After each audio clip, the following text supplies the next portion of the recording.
Assalamualaikum warahmatullahi wabarakatuh. Waalaikumsalam. Bismillahirrahmanirrahim. Wa biridhallahi ta'ala wa biridhan nabiyyi Muhammad sallallahu alaihi wa alihi wa sallam. Alhamdulillahi rabbil alamin. Wa bihi nasta'inu ala umuri dunya waddin. Wassalatu wassalamu ala asrafil anbiya'i wal mursalin wa ala alihi wa ashabihi ajma'in. Amma ba'd. Wa qala Allah ta'ala fil Qur'anil Karim, a'udzu billahi minasy syaithanir rajim. Bismillahirrahmanirrahim. Qalu subhanaka la ilma lana illa ma 'allamtana innaka antal alimul hakim.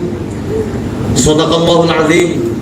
Ashabas sa'adah, pada para kiai, para alim, para ulama, wabil khusus Rais Syuriah Jam'iyah Nahdlatul Ulama Majelis Wakil Cabang Sagulung Hinal Fadil Al-Karim Habib Fahmi bin Syahab Hinal Fadil Al-Karim, Ketua Tanfidhiyah Jam'iyah Nahdlatul Ulama Majelis Wakil Cabang Kecamatan Sagulung Hinal Fadil Al-Karim, genap jajaran kepengurusan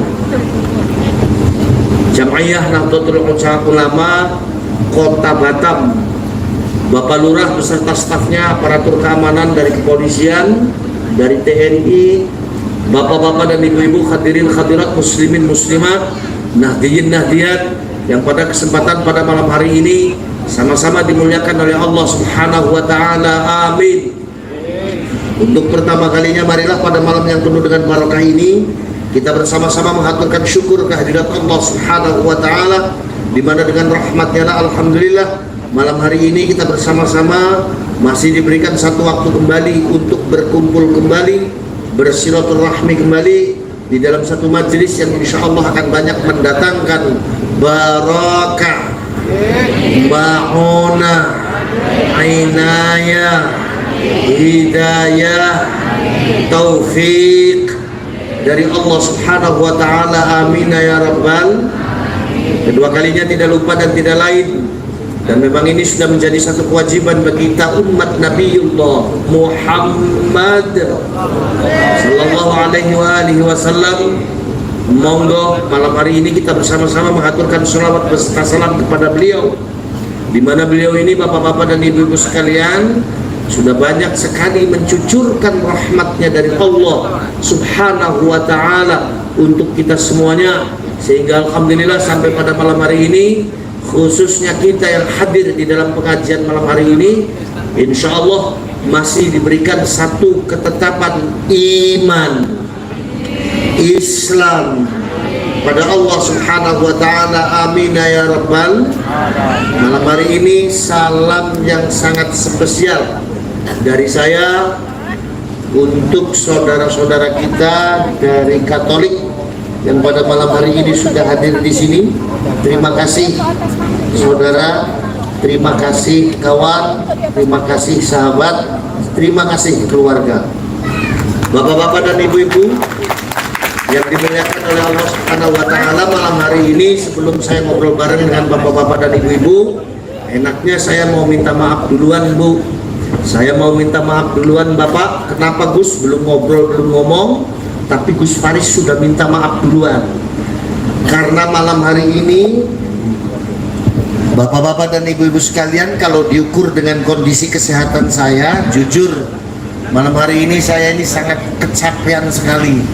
Sebab sebelum saya hadir di Batam, saya ini ngaji di 3 provinsi. Terakhir saya ngaji di daerah Jawa Timur, pulang dari Jawa Timur saya langsung ke Jakarta, dari Jakarta saya langsung terbang ke Batam. Jadi malam hari ini saya ini ngantuk banget ini, Bim. Ngantuk banget, capek banget. Jadi barangkali nanti apa waktu saya atau segala-galanya yang berkaitan dengan pribadi saya kurang bisa memuaskan hati bapak-bapak dan ibu-ibu sekalian, Sebelumnya saya mohon maaf yang sebesar-besarnya. Diterima apa diterima? Diterima. Lagian di Batam itu sudah terkenal.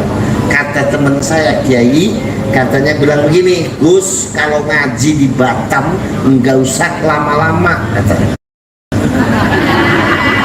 Emang kenapa Pak? Sebab lama sama enggak amplopnya sama aja, katanya. Nah, itu yang pertama. Yang kedua, saya minta sama tukang sound system. Mana nih tukang sound systemnya nih? Mas sudah nggak usah diotak-atik mas, ya. Dente tidur aja sana di pojokan sana. Ini kelemahannya tukang sound system kan begitu Pak. Mentang-mentang lu balik ngomongnya belum kenceng, di kotak-atik. Padahal nggak usah di kotak-atik, ntar juga kenceng sendiri. Betul apa betul? Oh nggak ada orang ngaji langsung ngegas tuh, nggak ada. Pura-puranya pelan-pelan dulu baru ngegas. Udah mas, dia mas. Jangan sampai nih dulu. Berani kotak-atik kali lagi, pulang pengajian keprukin teman-teman banser. Alhamdulillah. Yang terakhir saya mau nanya, di Sagulung kalau ngaji malam biasanya nyampe jam berapa? Berapa? Los. Jam 2. Los. Emang saya wayang jam 2. Dan saya mau nanya ke ibu-ibu aja lah. Bapak-bapak mah nggak ada yang jujur. Bu, ibu-ibu seneng yang panjang apa yang pendek? Panjang. Senang yang panjang apa yang pendek? Panjang. Ibunya senang yang panjang katanya Pak. Berarti namanya ibu-ibu ini normal. Alhamdulillah. Bapak-bapak dan ibu-ibu sekalian, hadirin hadirat, muslimin muslimat, nahdiyin nahdiat yang dimuliakan Allah, malam hari ini kita kumpul di sini di dalam rangka kita menghadiri satu momentum. Di mana momentum ini momentum yang sangat berharga sekali, khususnya bagi kita masyarakat Nahdiyin dan bagi kita warga negara Kesatuan Republik Indo, adanya pengukuhan pengurus NU di Anak Ranting Kecamatan Sagulung. Juga ada momentum peringatan 17 Agustus Hari Kemerdekaan Negara Kesatuan Republik. Kenapa saya katakan momentum ini sangat berarti? Karena kalau kita bicara Indonesia berarti bicara NU Pak.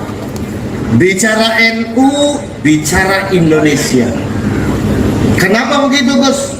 Sebab yang namanya kiai dan ulama kita di Nahdlatul Ulama itu memiliki jasa besar dengan berdirinya Negara Kesatuan Republik Indonesia. Bahkan kalau ekstrimnya saya ngomong, yang mendirikan Negara Kesatuan Republik Indonesia ini kiai dan ulama Nahdlatul Ulama. Udah segini aja.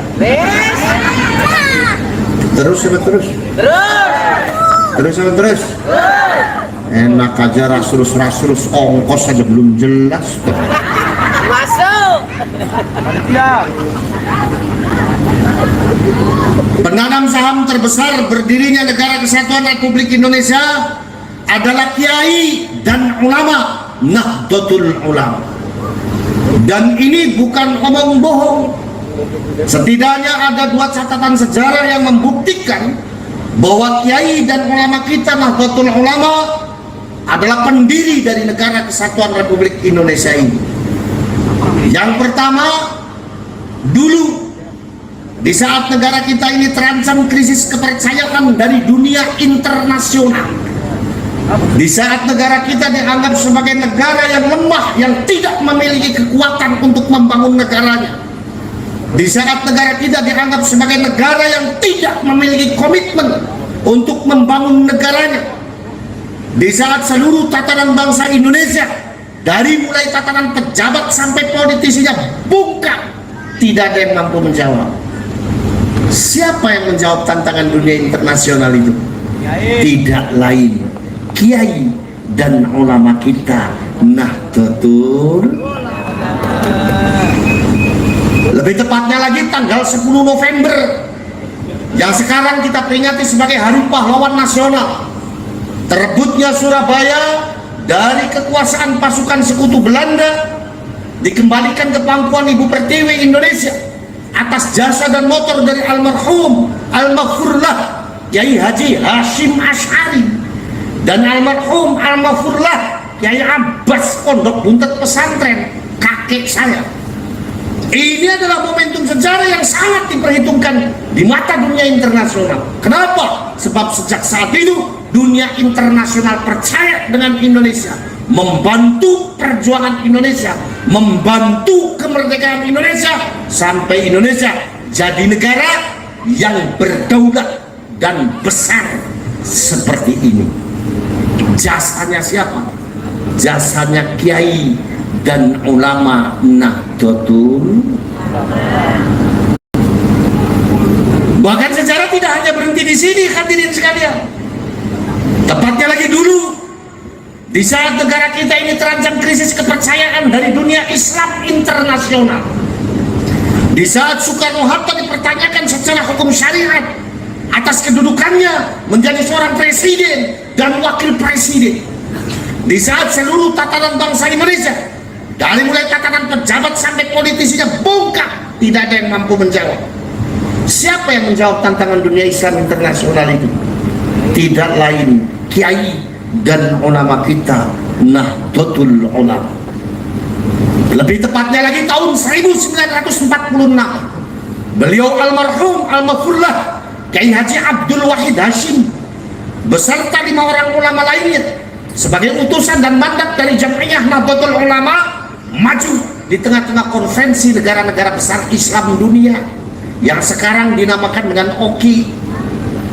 Dengan tegas beliau mengatakan bahwa seluruh kiai dan ulama Nahdlatul Ulama, seluruh pesantren di bawah naungan Jam'iyah Nahdlatul Ulama sepakat menyatakan sah atas kedudukan Soekarno dan Hatta sebagai presiden dan wakil presiden dengan dasar hukum al-waliyul amri ad-daruri bisyaukah.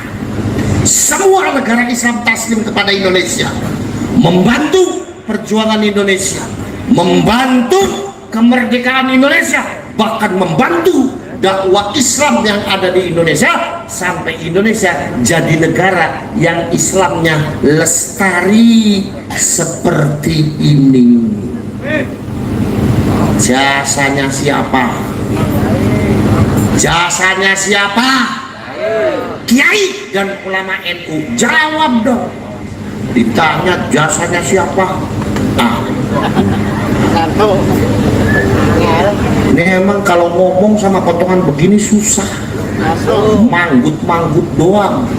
Sangka ngerti, pulang pengajian di perempatan ditanya mau Gus Faris ngomong apa, empuh gak kati paham jare ngejancuk.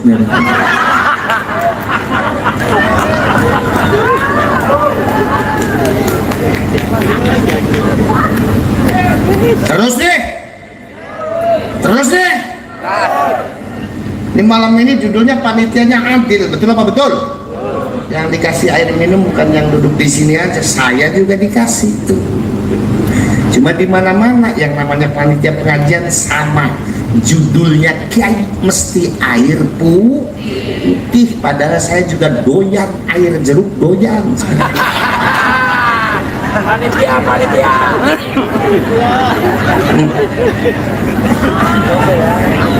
Terus. Jadi yang membangun dan yang membuat Indonesia siapa? Kiai dan ulama NU. Maka kalau ada kelompok atau golongan mengatakan kalau Kiai NU cuma numpang hidup di Indonesia, ada kelompok atau golongan yang mengatakan kalau NU tidak pernah punya jasa sama Indonesia, tanyakan kepada mereka, tahu apa mereka tentang Indonesia dan pernah berkorban apa mereka untuk Indonesia? Ayo jawab. Yang gak iso jawab kepruki rame-rame. Setuju? Cocok ajar. Masuk. Motoran ngene iki lek dicak gelut yo seneng. Siap. Nomor 1. Matu. Apa melotot? Gak usah melotot Pak, biasa aja. Ya maklumin aja Pak, saya kalau ngaji belum dikasih makan begini. Oh tadi saya datang panitia pisang bolu. Dasar saya udah lapar dari hotel, ada pisang sama bolu. Bismillah tak sikat, alhamdulillah kenyang.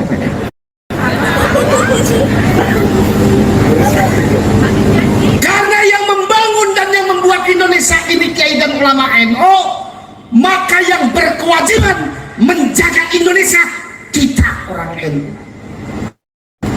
Maka di dalam ini saya ingin disaksikan oleh seluruh masyarakat Batak. Saya jamin selagi di Indonesia masih ada NU, maka TNI gak usah takut. Kalau negara ini dijajah oleh negara lain, maka akan ada jutaan kader NU, jutaan santri NU, jutaan warga NU yang bismillah bersama Kiai NU berada di belakang TNI untuk sama-sama mempertahankan negara kesatuan Republik Indonesia. Malam ini saya jamin, kalau di Indonesia masih ada NU, polisi gak usah takut. Kalau negara ini banyak mengacau, maka akan ada jutaan warga NU, jutaan Kiai NU, jutaan kader NU, jutaan santri NU yang bismillah berada di belakang polisi untuk sama-sama mengamankan negara kesatuan Republik Indonesia ini. Saudara-saudara kita dari non-muslim gak usah takut, selagi masih ada NU di sini, saudara-saudara kita yang beragama Katolik di Indonesia akan tetap menjadi saudara sebangsa bagi kita. Saudara-saudara kita yang beragama Protestan akan tetap menjadi saudara kita sebangsa. Begitu juga dengan teman-teman yang beragama Hindu, Buddha, Konghucu, selagi masih ada NU, mereka tetap menjadi saudara sebangsa kita. Gak usah dikeproki. Orang ada air jeluke.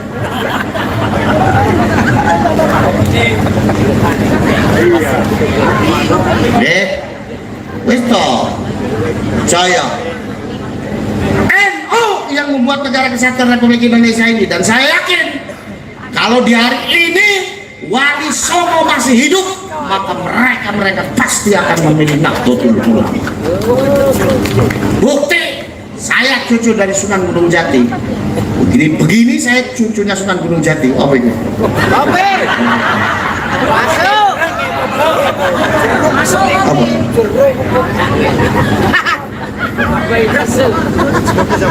Ini minuman begini di Alfamart 5.000. Kopi di warteg 3.000 ini. Ya gampang nih kalau di jumlah 8.000. Gampang saya nantar pulang uploadnya kurang 5.000, berarti minuman ini dua nih.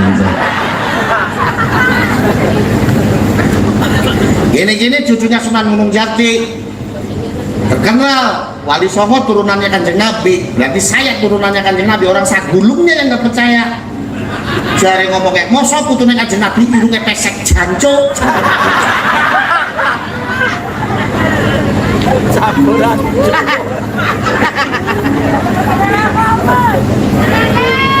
Maka malam hari ini momentum penting bagi kita jaga negara kesatuan Republik Indonesia. Orang NU haram hukumnya menentang perintah pemerintah yang sah. Orang NU haram hukumnya menentang kepolisian. Orang NU haram hukumnya menentang TNI. Orang NU berkewajiban menjaga negara kesatuan Republik Indonesia. Maka malam hari ini siapkan diri kita sebagai kader NU. Yuk, bismillah, balik berjuang dengan para kiai dan para ulama NU-nya untuk agama, bangsa dan negaranya. Insya Allah selamat dunia dan akhiratnya.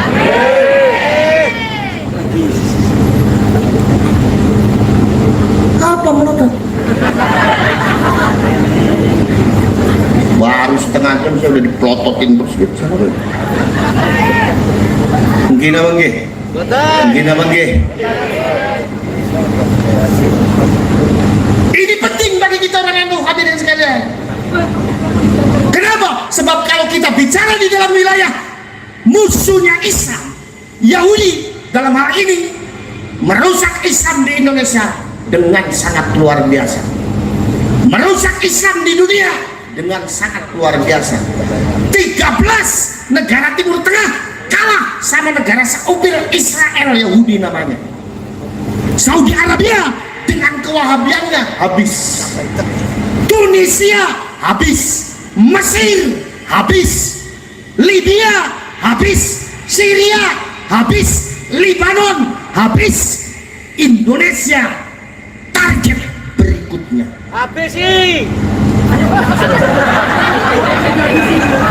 Ayolah, konco-konco banser itu kadang-kadang over habisi.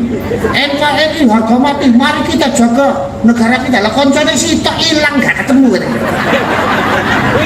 Waduh sama saya, Gus, konco saya hilang, Gus. Lah ente gimana, katanya mau menjaga negara, menjaga konco dewe aja.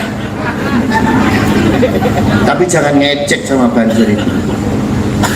Banser itu pasukan yang disegani, sak lawune pisan. Ada orang yang ngecek sama Banser, bilang begini, Banser itu pasukan yang tidak agamis. Lu kata siapa? Banser ini pasukan yang paling agamis. Saya dulu pernah jadi ketua PCGP Ansor Kabupaten Cirebon. Ceritanya ada upacara pembukaan di Klatsar Sakorcap Banser Kabupaten Cirebon. Yang jadi komandan upacara sahabat Banser, yang jadi pembina upacara saya. MC-nya ngomong, laporan komandan upacara kepada pemimpin upacara bahwa upacara akan segera dimulai. Konco Banser lapor, upacara pembukaan di Klatsar Sakorcap Banser siap dimulai. Dawu kula laksanakan. Konco Banser jawab, insya Allah. Lah ta Islami ta, lah leres. Bener Pak, insya Allah sedoyo kersane Gusti Allah. Kalau Gusti Allah gak kersa mati kabeh, gak ono upacara. Jangan ngecek sama Banser. Kakek saya Mbah Abbas Pondok Buntut Pesantren, pahlawan perang 10 November Nahdlatul Ulama. Beliau pernah menyatakan, saya yakin betul pasukan Rasulullah yang tersisa di hari ini adalah Ansor dan Banser. Gak usah keprok. Koncone hilang orang ate. Ini wong Banten ngaji senenge keprok.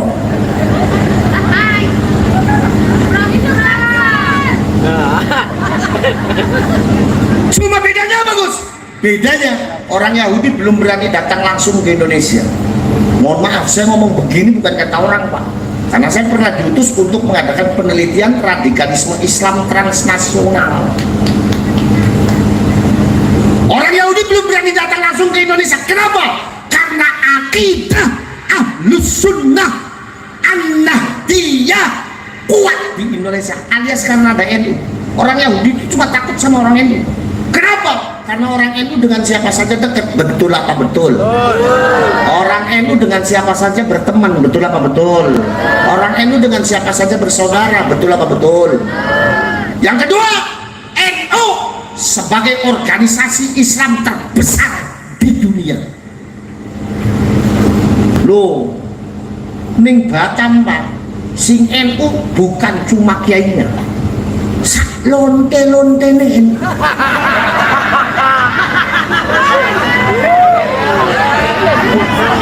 Gini oke. Loh, akibat di hari ini nih kita ini didoktrin dengan cara tidak benar. Akhirnya uang Indonesia itu senang serba syariah Pak. Kalau bank syariah dari zaman Rasulullah sudah ada, betul apa betul? Nah, sampai jajan lu klepon diomong jajan syariah asem. Akhirnya karena kita ini tergiur dengan semuanya serba syariah, lonte pada pakai jilbab. Lah tak tekoi mbak kan lonte, kenapa pakai jilbab? Tuh jawabnya ente, kulo ta lonte syariah Gus. Banyak diskonnya. Janjuk.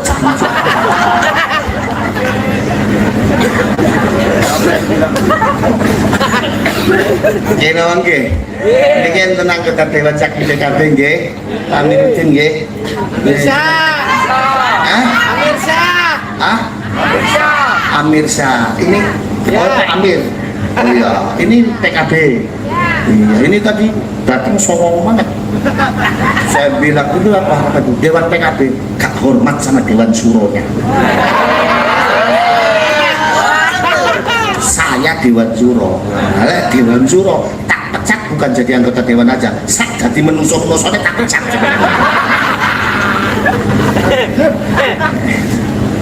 Matur nuwun nggih Pak Dewan bisa hadir di sini. Matur nuwun Pak. Dari Polsek sudah mengamankan acara di sini. Pak Baginda, ini kayak nama B. The Bagindas.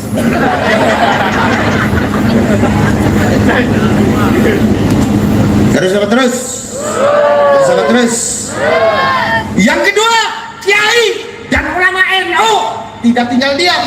Lihat kiai kita, biar sudah sepuh, nggak dapat gaji dari mana-mana, masih ikhlas ngurus pesantrennya. Betul apa betul?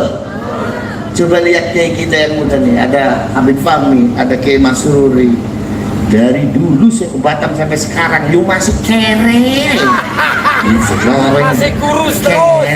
Tapi ikhlas ngopeni Nahdlatul. Kapan ngomongnya? Ini sih disalahkan anggota dewan ini.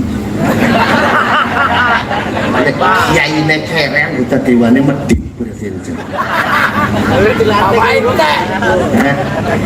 Yo gak usah nunggu dilantik.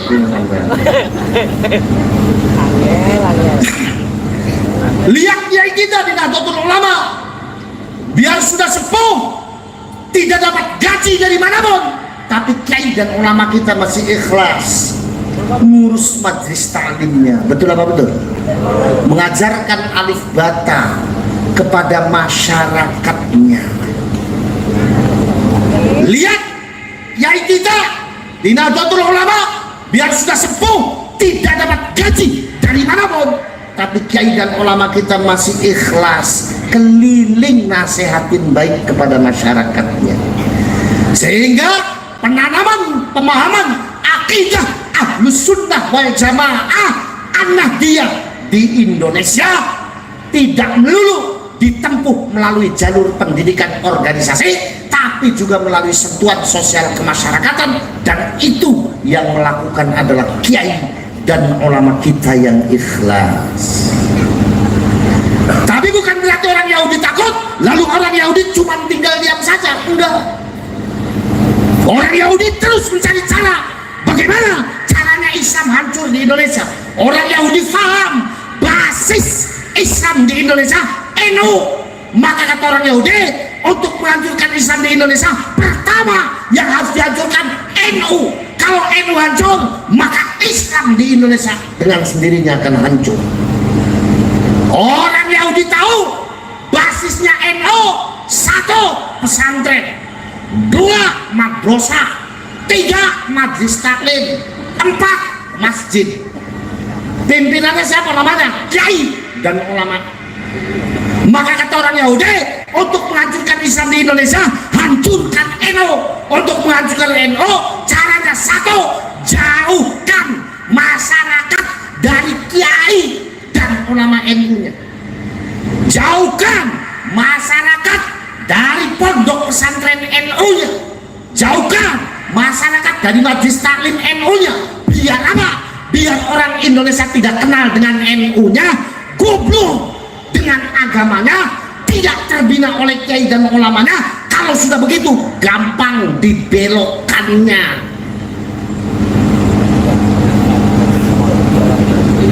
Apa melotot?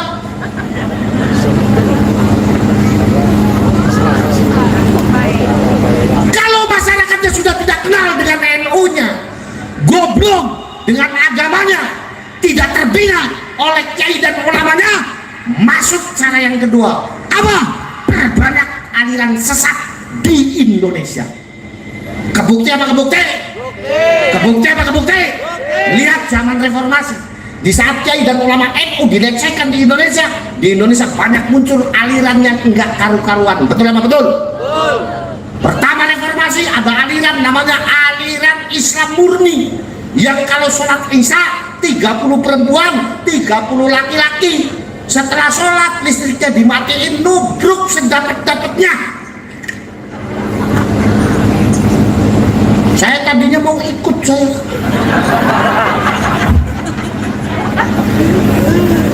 Cuma buru bubar dulu. Kata saya ngomong nih aliran cocok banget buat kayak muda ini kata saya. Yang paling enak saya bu, santri buntet pesantren jumlahnya 17.900, santri putrinya jumlahnya 7.000. Enak, sholat maghrib suruh kumpul, selesai sholat listrik matiin, tubruk satu-satu. Na'udzubillah nih. Pertengahan reformasi ada lagi aliran, namanya aliran Islam Jasun, Jawa Sunda. Tempatnya di Losari Brebes. Nabinya namanya Tukimin.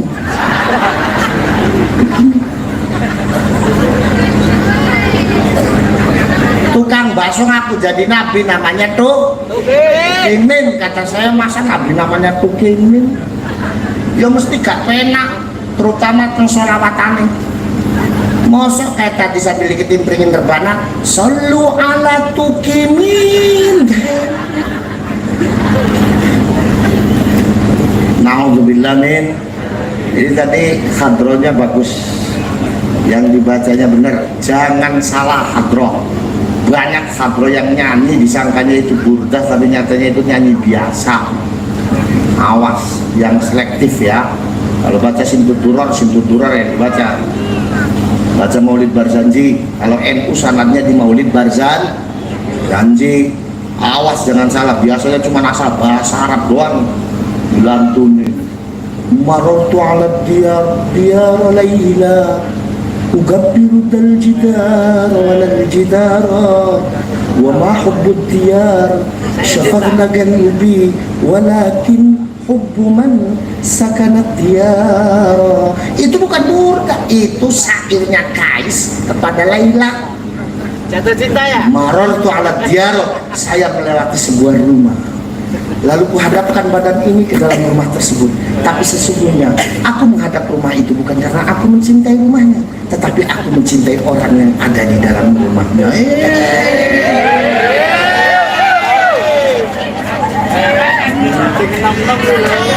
Neng ngaji pak.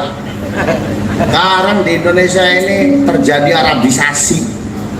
Arabisasi itu gak bener, orang Jawa ya harus mencintai budaya Jawanya, betul?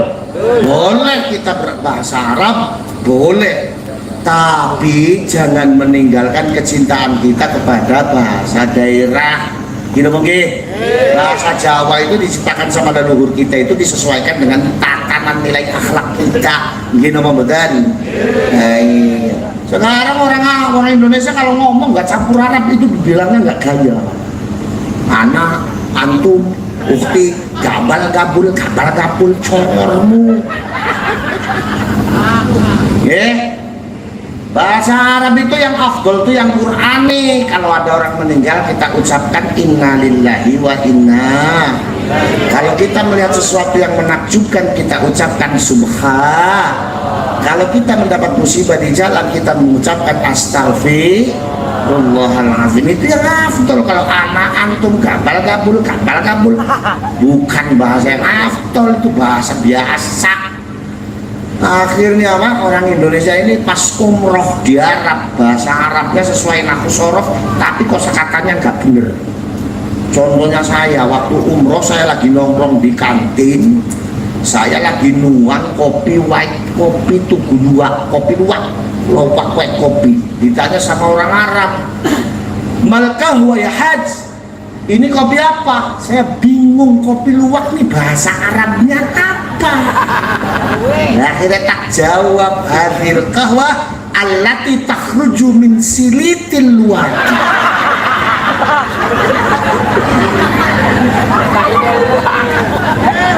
Ayo siapa? Sing bisa bahasa Arab kopi luwak apa? Ya mesti susah dong. Lah kanca saya yang di sampingannya, Gus, kalau kapal api apa Gus bahasa Arabnya? Safinatun nar. Nggak boleh kita ini. Wong Jawa harus mencintai Jawanya, betul apa betul? Orang Melayu harus mencintai Melayunya, betul apa betul? Orang Medan harus mencintai kemedanannya, Pak Baginda. Orang Padang itu harus mencintai, kita ini harus mencintai keindonesiaan kita. Nasionalisme kebangsaan diajarkan oleh Rasulullah.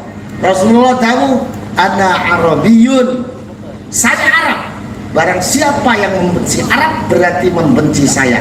Hadis itu konteksnya adalah nasionalisme kebangsaan. Bukan berarti hadis itu mengajarkan kita untuk mencintai orang Arab, bukan. Kalau hadis itu diartikan kita ini diperintahkan mencintai orang Arab, pertanyaannya apa yang harus kita cintai dari orang Arab sekarang? Ayo, orang Arab, orang yang kerap kali mempermainkan hukum agama. Yang namanya orang Arab paling gampang ingkar janji. Orang Arab, orang yang paling sering mengkambing hitamkan TKW kita. Contoh kasus Fatimah. Fatimah dituduh membunuh anak majikannya sampai dia terkena hukum pancung. Setelah diteliti oleh Interpol, ternyata yang membunuh bukan Fatimah, tapi yang membunuh paman anak itu sendiri. Apa yang harus kita cintai dari orang Arab sekarang? Bawa tasbih, ngucap subhanallah, melonte tetap.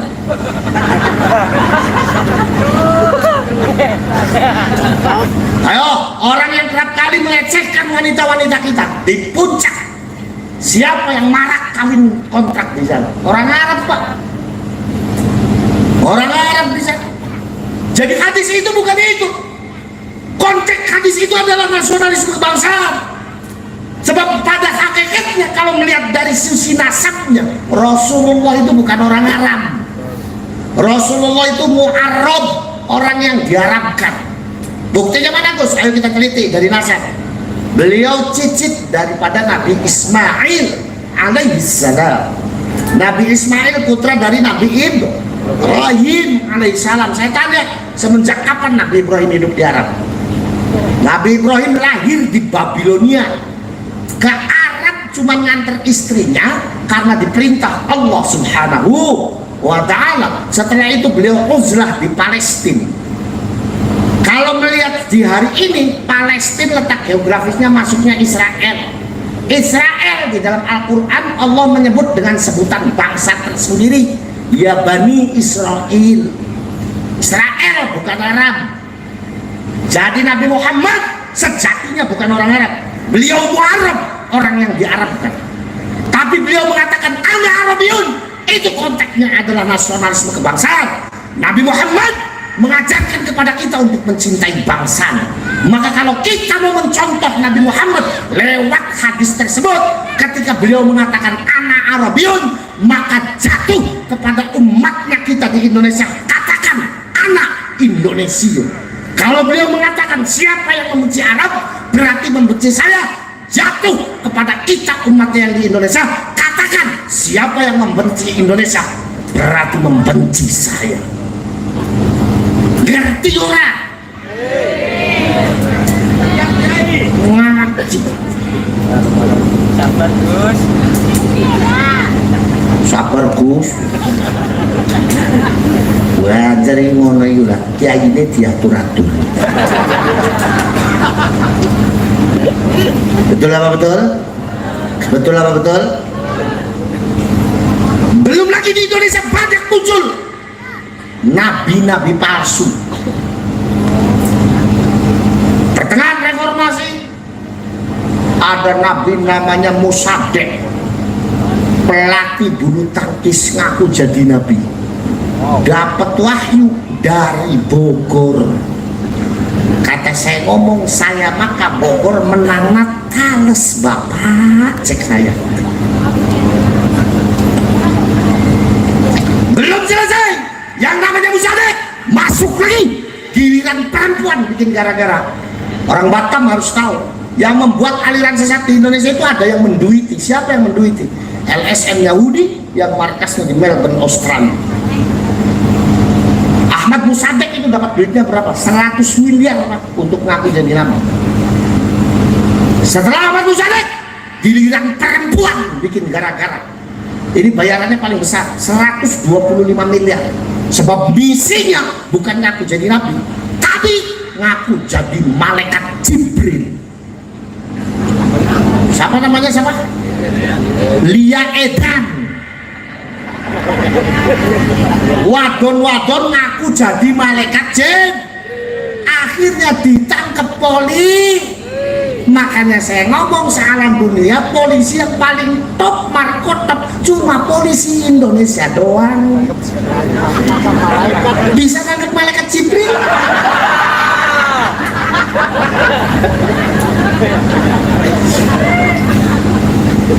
Saya pernah Pak, habis ngaji dari Jakarta pulangnya mampir ke supermarket gede namanya ITC Cempaka Mas Jakarta. Lagi enak-enaknya saya berdiri, kata satpam yang ngomong, Pak, minggir Pak, minggir. Ada apa Pak Satpam? Malaikat Jibril mau lewat. Saya tunggu-tunggu nggak tahu yang keluar siapa, si Lia Edan itu. Tak buntutin dari belakang, nggak tahu masuknya kemana. Supermarket. Lagi apa Gus? Nyuwun sewu nggih. Lagi milik kutang. Malaikat milik kutang. Mosok malaikat Jibril yang gua kutang. Wong jare Quran aja, jare Quran yang namanya malaikat Jibril ini sayapnya lebarnya 1000 dunia. Sayapnya tok. Lagu tadi sepiro. Saya bayang nih malaikat Jibril nggak kutang. Tadi sepiro. Bisa kain sebatam habis semua ini. Mana kainnya Pak diborong? Buat apa? Buat bikin kutangnya malaikat Jibril. Na'udzubillah min. Belum selesai tentang yang namanya Liadan, masuk lagi ada orang dari sebelah timur bikin gara-gara lagi. Ini bayarannya paling kecil Pak, cuma 25 miliar. Sebab misinya bukan ngaku jadi malaikat, bukan ngaku jadi nabi, tapi misinya suruh merubah syariatnya sholat. Sopo jenenge Kiai Roy. Sing sholatnya pakai bahasa Indonesia itu bisa nggak semua bisa di bahasa Indonesia ini, sampai sholat pakai bahasa Indonesia Pak. Padahal sih melepet rukunnya sholat gimana kok qiraatul fatih. Qiraatul fatih kayak dimaksud di sini tuh yang Qur'ani. Kalau bahasanya dirubah bahasa Indonesia berarti fatihahnya udah nggak Qur'ani lagi, nggak sah ini. Makanya namanya sholat tuh harus belajar. Nggak sah. Bisa nggak semua bisa di bahasa Indonesia ini, sampai sholat pakai bahasa Indonesia. Sholat pakai bahasa Indonesia lucu, semajid rame. Sing dadi imam bendahara PCNU Yai Imam. Saking Brebes Jawa Tengah takbiratul ihram jebule Gusti Allah gede nemen. Masa begitu?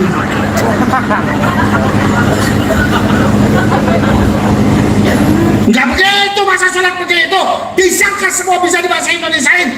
Iya sih iya, tapi yang nggak begitu-gitu juga. Sebab yang namanya Islam ini agama yang paling luas, betul apa betul?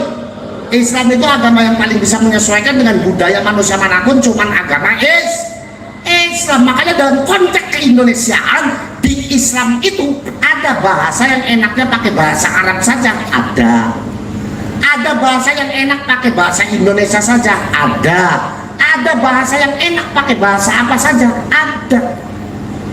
Contoh bahasa yang enak pakai bahasa apa saja, contoh bahasanya bagus, bahasanya tembang solawatan. Kata orang Jawa Tengah nembang solawatan, hayu konco podo endang remeni bodoh, uang remeni bodoh jaminane swargo, uang remeni bodoh jaminane swargo. Tembang solawatane wong Jawa Tengah, sing Jawa Tengah kulon, Bundi, Jakarta, Betawi. Wong Betawi tembang selawatan, hayu kawan sami kiti seneng ibadah, Orang senang ibadah, jaminannya surgi. Orang senang ibadah, jaminannya surga. Tembang solawatane wong Jakarta. Sing Jakarta ngidul Bandung Sunda, cari wong Sunda, hayu rencang sami, urang seneng ibadah, urang seneng ibadah, jaminan surga, urang seneng ka ibadah, jaminan surga. Sholli wa sallim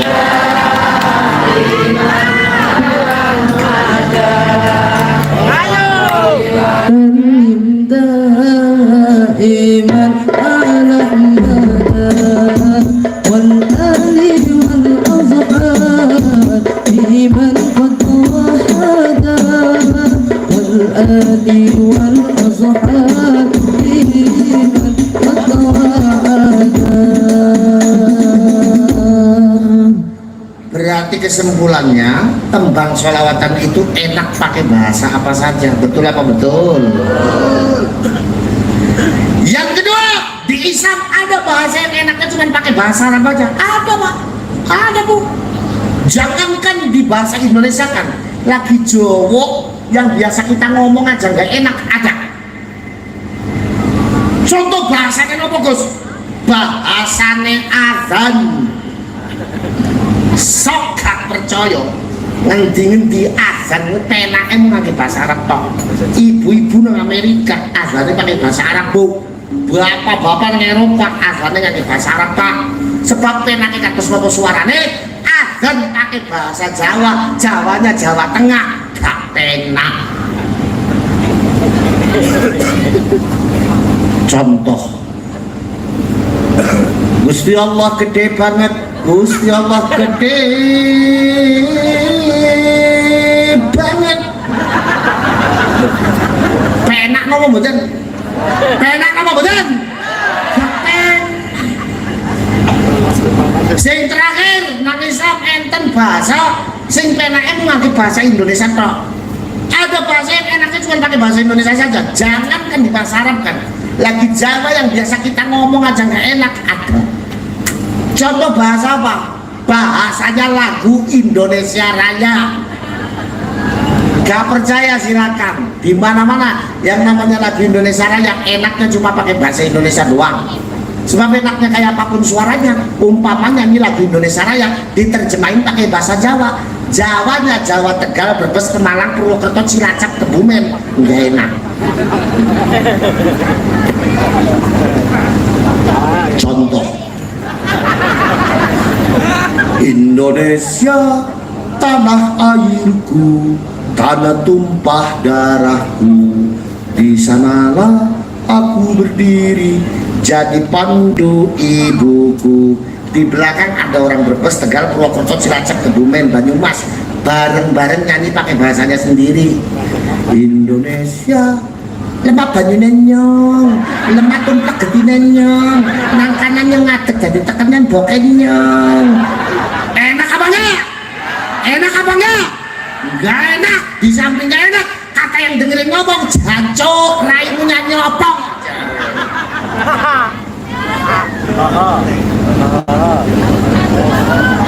Gini oke.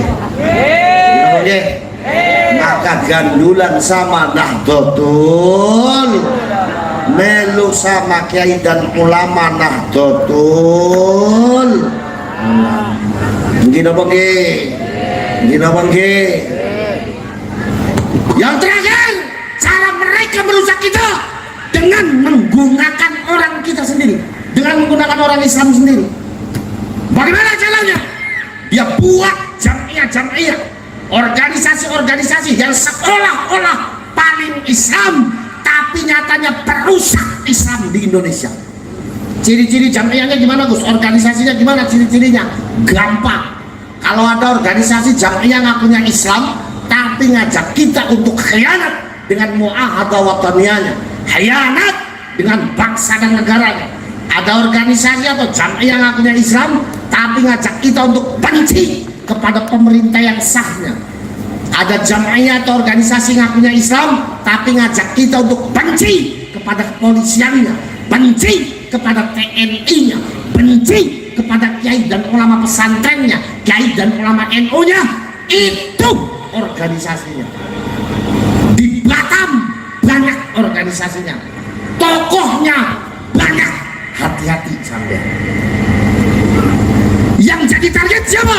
Yang jadi target kita orang NU. Makanya khilafiyah, soal furu'iyah sekarang dibangkitkan lagi, dijadikan alat untuk bertengkar. Persoalan tahlil, persoalan muludan, rajaban sekarang dipertajam lagi. Padahal soal muludan gak muludan dari dulu di Indonesia sudah ada. Betul apa betul?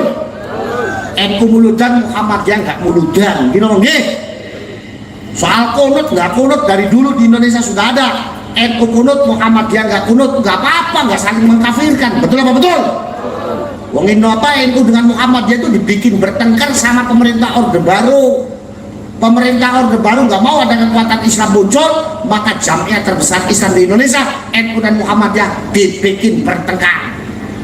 NU kunut, Muhammadiyah nggak kunut, dibikin bertengkar. NU tahlil, Muhammadiyah nggak tahlil, dibikin bertengkar. Di hari ini NU sama Muhammadiyah sudah bersatu karena memiliki prinsip kebangsaan yang sama. Betul apa betul? Jadi orang NU sama Muhammadiyah sekarang sudah nggak bertengkar soal tahlil nggak tahlil lagi, nggak bertengkar soal kunut nggak kunut lagi. Kenapa? Karena zamannya sudah berubah. Di samping udah nggak ada yang sholat subuh juga.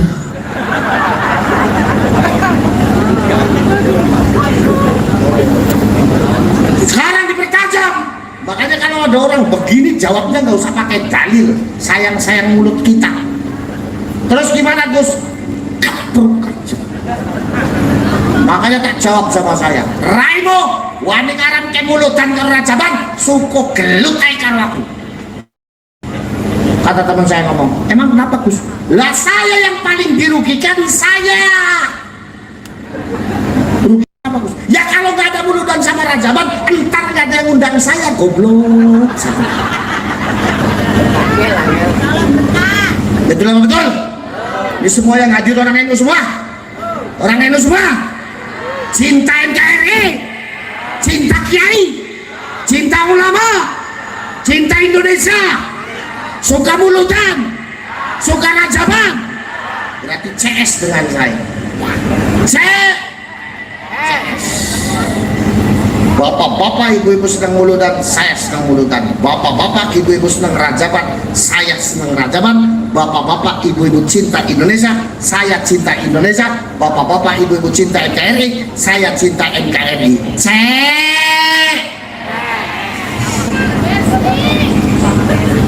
Maka karena CS,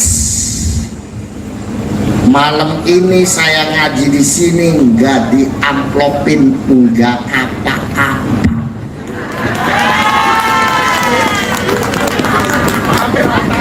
Ikhlas.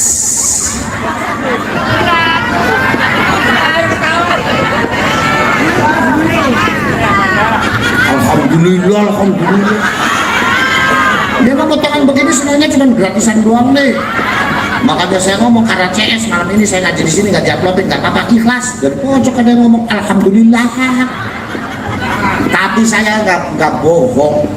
Saya mah nggak bohong, namanya juga cek. Makanya ikhlas.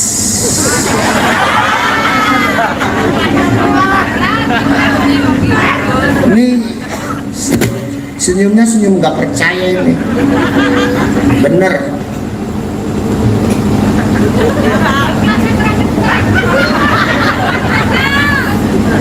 Ikhlas. Sayanya yang ikhlas, sayanya entar yang ngamuk bojonya saya.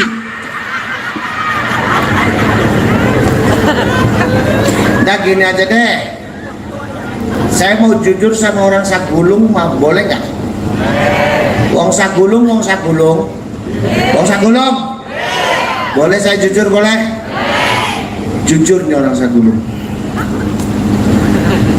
Yang namanya saya ini sering bertengkar sama istri gara-gara amplop tuh. Iya, terutama kalau habis dipanggil di kampung, saya pasti pulang ditanya, Gus, amplopnya mana Gus? Amplopnya, kata istri saya.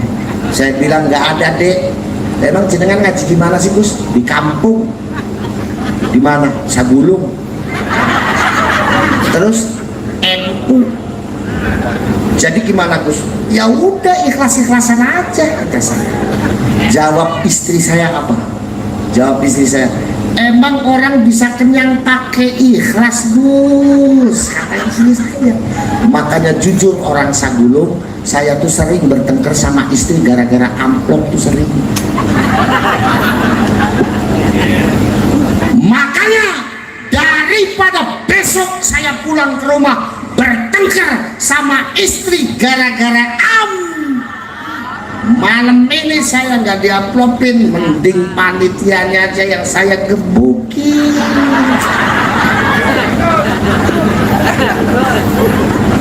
Guyon, begitu tuh nggak boleh. Betul apa betul? Apalagi bagi orang NU.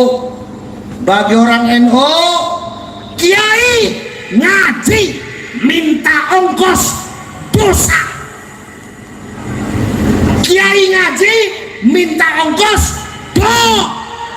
dosa.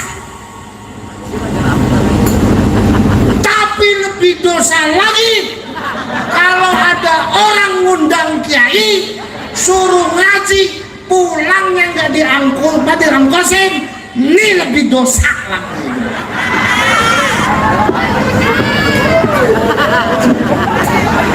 Enak ngobrol sama orang NU, enak, betul apa betul? Ngobrol sama orang NU enak, betul apa betul? Makanya saya ini NU tulen Pak. Saya kalau dipeset tangan saya, darah saya akan bicara. Saya orang NU. Saking NU-nya saya bisa membedakan mana fatayat, mana muslimat dengan mata tertutup. Gak percaya, ayo buktiin. Tutup mata saya, suruh lewat. Gus, ini fatayat atau muslimat? Saya bisa tebak. Gimana caranya Gus? Gampang. Dari baunya. Kalau yang lewat baunya masih bau parfum toko, berarti fatayat. Tapi kalau yang lewat baunya sudah parang kocok, GPU, obat urut, minyak angin, berarti muslimat. Ini guys, betul. Makanya gandulan dengan kiai dan ulama wong Sagulung, gak usah nyari guru alternatif. Guru kita adalah kiai dan ulama. Nah betul. Maka malam hari ini saya kosam di hadapan Allah Subhanahu wa ta'ala.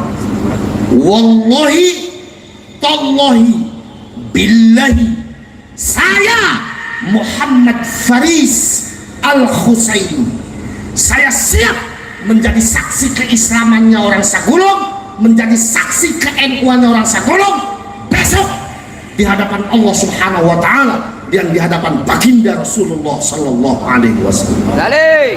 Tapi saya Muhammad Faris Al-Husaini, wallahi tallahi billahi, saya nggak mau jadi saksi keislamannya orang Sagulung, menjadi saksi ke-NU-nya orang Sagulung di hadapan Allah Subhanahu wa ta'ala dan di hadapan baginda Rasulullah Sallallahu Alaihi Wasallam kalau di hati orang Sagulung membenci kiai dan ulama Nahdlatul Ulama, membenci negara kesatuan Republik Indonesia.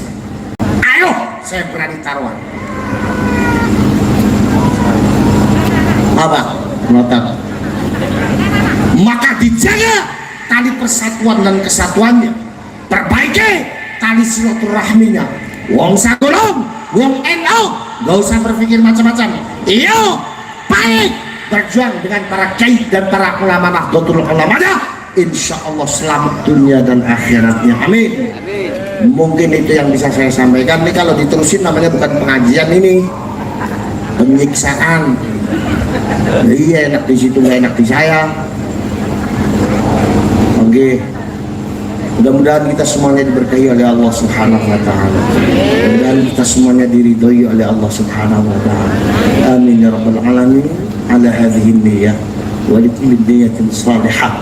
Thumma ila hadratin nabiyil mustafa Rasulillah sallallahu alaihi wasallam wa ala alihi wa ashabihi wa azwajihi wa dhurriyyatihi. Thumma ila hadrati jami'il ulama fi jam'iyyati Nahdlatul Ulama wa usulihim wa furu'ihim wa hawashihim syai'un lillahi lahumul Fatihah.